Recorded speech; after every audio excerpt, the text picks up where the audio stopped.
Conheça você mesmo. O dataísmo não é liberal nem humanista. Deve-se enfatizar, no entanto, que não é anti-humanista. Nada tem contra as experiências humanas, apenas não acha que elas sejam intrinsecamente valiosas. Quando pesquisamos as 3 principais seitas humanas, perguntamos qual experiência seria a mais valiosa. Ouvir a Quinta Sinfonia de Beethoven, Chuck Berry, uma canção de iniciação de uma pigmeia ou o uivo de uma loba no cio. Um dataísta alegaria que todo esse exercício é mal concebido, porque música deve ser avaliada de acordo com os dados que encerra e não segundo a experiência que suscita. Um dataísta pode argumentar, por exemplo, que a Quinta Sinfonia carrega consigo muito mais dados do que a canção de iniciação pigmeia, porque emprega mais acordes e escalas e cria diálogos com mais estilos musicais. Consequentemente, é preciso ter muito mais poder de computação para decifrá-la e adquire-se mais conhecimento ao se fazer isso. A música, segundo essa visão, consiste em padrões matemáticos. A matemática pode descrever qualquer peça musical, assim como as relações entre 2 peças. Segue-se que é possível medir o valor exato dos dados de cada sinfonia, canção e uivo e determinar qual deles é o mais rico. As experiências que suscitam nos humanos ou nos lobos não importam realmente. É verdade que nos últimos 70 mil anos, ou algo aproximado, as experiências humanas têm representado os mais eficientes algoritmos de processamento de dados no universo, do que deriva uma boa razão para santificá-las. Entretanto, logo poderemos atingir um ponto em que esses algoritmos estarão superados ou até terão se tornado um fardo. Os sapiens desenvolveram-se na savana africana dezenas de milhares de anos atrás, e seus algoritmos não estão construídos para dar conta do fluxo de dados do século XXI. Podemos tentar aprimorar o sistema de processamento de dados humano, mas isso pode não ser suficiente. A internet de todas as coisas poderá em breve criar um fluxo de dados tão imenso e tão rápido que mesmo algoritmos humanos aprimorados não darão conta dele. Quando o automóvel substituiu a carruagem puxada por cavalos, não aprimoramos os cavalos, nós os tiramos do contexto. Talvez seja tempo de fazer o mesmo com o Homo sapiens.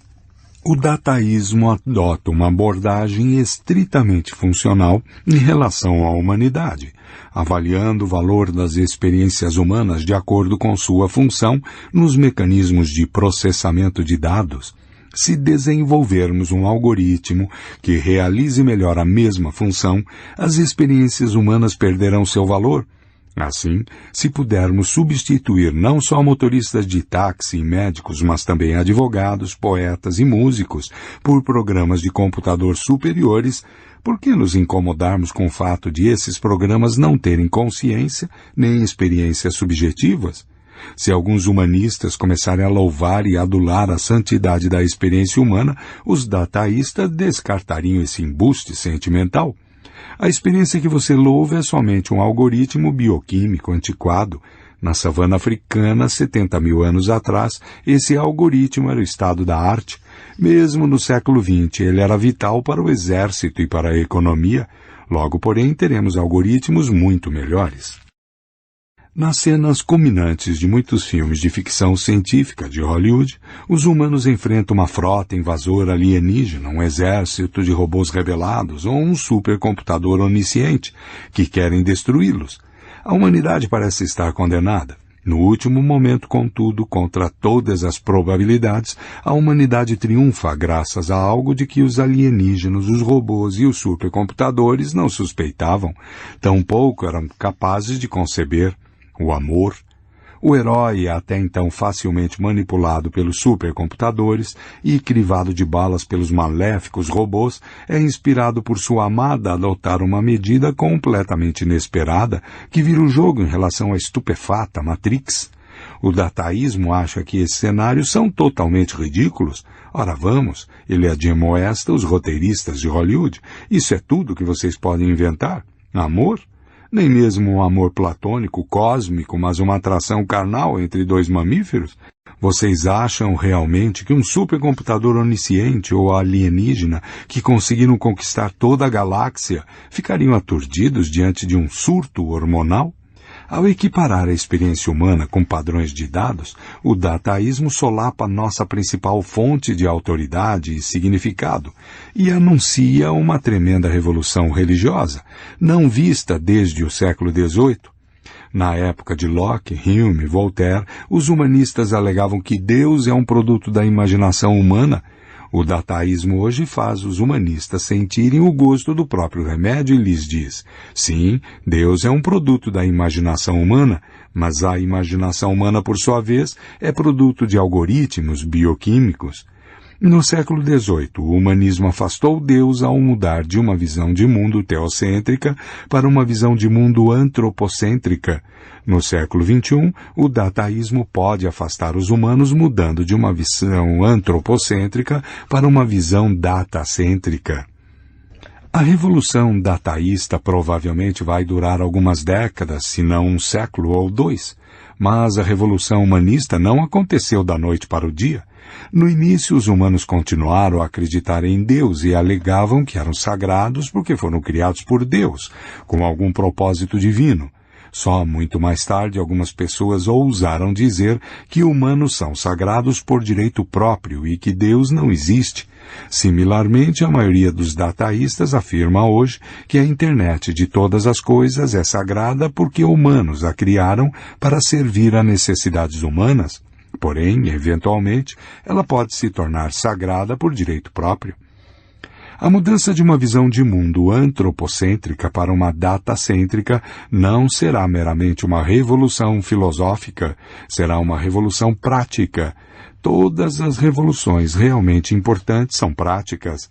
A ideia humanista de que humanos inventaram Deus foi significativa porque teve implicações práticas de longo alcance. Da mesma forma, a ideia dataísta de que organismos são algoritmos é significativa devido às suas consequências práticas no dia a dia. Ideias só mudam o mundo quando mudam nosso comportamento. Na Babilônia Antiga, quando enfrentavam um dilema difícil, as pessoas subiam ao topo do templo local na escuridão da noite e observavam o céu. Os babilônios acreditavam que as estrelas controlam nosso destino e predizem nosso futuro. Observando-as, eles decidiam se casavam, aravam campo e iam para a guerra. Suas crenças filosóficas eram traduzidas em procedimentos práticos. Religiões baseadas em escrituras, como o judaísmo e o cristianismo, contam uma história diferente. As estrelas estão mentindo. Deus, que criou as estrelas, revelou toda a verdade na Bíblia. Então parem de observar as estrelas. Em vez disso, leiam a Bíblia. Essa também era uma recomendação prática. Quando as pessoas não sabiam com quem casar, que carreira escolher e se deviam começar uma guerra, liam a Bíblia e seguiam seu conselho. Na sequência vieram os humanistas, com uma história totalmente nova. Os humanos inventaram Deus, escreveram a Bíblia e agora a interpretam de 1000 maneiras diferentes. Assim, eles próprios são a fonte de toda a verdade. Você pode ler a Bíblia como uma criação humana inspiradora, mas não é obrigado a isso. Se está diante de um dilema, ouça apenas você mesmo e siga sua voz interior. O humanismo dava então instruções práticas detalhadas de como ouvir a si mesmo, recomendando ações tais como observar o pôr do sol, ler Goethe, manter um diário particular, ter conversas de coração aberta com um bom amigo e realizar eleições democráticas. Durante séculos, os cientistas aceitavam também essas diretrizes humanistas. Quando físicos se perguntavam se deviam ou não se casar, eles observavam o pôr do sol e tentavam entrar em contato consigo mesmos. Quando químicos consideravam se deviam aceitar uma oferta de emprego problemática, escreviam diários e tinham conversas de coração aberto com um bom amigo. Quando biólogos debatiam ir para a guerra ou assinar um tratado de paz, iam votar em eleições democráticas. Quando neurocientistas escreviam livros sobre suas espantosas descobertas, frequentemente incluíam uma citação inspiradora de Goethe na primeira página. Essa era a base para a aliança moderna entre a ciência e o humanismo, que manteve o delicado equilíbrio entre o yin-yang moderno e o yin moderno, entre razão e emoção, entre o laboratório e o museu, entre a linha de produção e o supermercado. Os cientistas não apenas santificavam os sentimentos humanos, como também encontravam excelente motivo evolucionário para agir assim. Depois de Darwin, os biólogos começaram a explicar que sentimentos são algoritmos complexos aprimorados pela evolução para ajudar os animais a tomar decisões importantes. Nosso amor, nosso medo ou nossa paixão não são fenômenos espirituais nebulosos que servem apenas para compor poesia. Em vez disso, eles encapsulam milhões de anos de sabedoria prática. Quando você lê a Bíblia, está sendo aconselhado por alguns sacerdotes e rabis que viveram na antiga Jerusalém. Em contrapartida, quando presta atenção a seus sentimentos, está seguindo um algoritmo que a evolução desenvolveu durante milhões de anos e que passou pelos mais duros testes de qualidade da seleção natural. Seus sentimentos são a voz de milhões de antepassados, cada um dos quais conseguiu sobreviver e reproduzir num entorno impiedoso. Seus sentimentos não são infalíveis, é claro, mas são a melhor de todas as alternativas. Durante milhões e milhões de anos, os sentimentos foram os melhores algoritmos no mundo. Por isso, nos tempos de Confúcio, de Maomé ou de Stalin, as pessoas deveriam ter ouvido seus sentimentos em vez dos conselhos do confucionismo, do islamismo ou do comunismo. No século XXI, no entanto, os sentimentos já não são mais os melhores algoritmos no mundo.